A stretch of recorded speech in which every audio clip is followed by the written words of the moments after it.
Hello guys, naa na punta sa atong cravings karon no, magbinisaya lang sa ako kay Bisaya man sad ni na pagkaon. For today's cravings, magluto ta og puto balanghoy. So nagpalit lang ko og frozen grated cassava guys, tapos akong gipug-an og mauna ni siya. Og para mas mulami sad ang atong puto, nagbuhat sad kog bukayo para pang toppings. Frozen grated yang coconut ang akong gigamit ani, and nag-add sad ko og brown sugar. Tansya-tansya ra ni ha, kay basig mangutana mo sa recipe. Tapos nakahuna-huna sad kog butangan og gamayng muscovado sugar para mas muhumot siya. Tapos hulaton na lang nato na mo reduce og mag-caramelize. Ayan, okay na to. Unya, mubalik ta diri sa atong grated cassava, nag-add lang ko og white sugar og muscovado sugar. Tapos i-mix ra nato para mag-incorporate ang tanan. Karon kay murag kapoy man kaayo, magbutang-butang pa sa molder unya daghan pang hugason, so ato na lang ning isahon. Naka-idea ra pug ko sa uban ani na ilarang gibutang diretso sa steamer. So na ako 8 inches steamer diri, tapos ato lang ning i-grease og butter. So first atong butangan og toppings kaning bukayo. Tapos another muscovado sugar. Ayaw kabala ka guys, kay dili kay ni siya tamis. Pagkahuman i-add na nato ang atong grated cassava.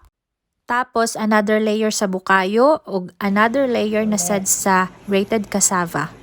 So ato nang i-steam ang atong puto and let's wait. Let's see kung luto na. Oh, wow! Toothpick test tayo. Here's my toothpick. Wait a minute. Let's see. Oh, mukhang okay naman na siya. Pero a little bit more kasi makapal eh. Tara! Tara! Let's see. Wow! Nice! Yummy! Ano niya akong puto balanghoy, i-brush na lang nato og butter para mas lami. Na ay parat-parat. Salted butter na ini siya. Sa kilid pod. Siguro para lami.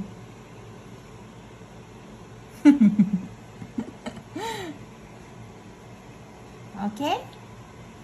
Tapos, nang hiwaon, bisag hiwi, bisag init ba kaayo? Let's try. Oh, here. Mura nyo siya cake.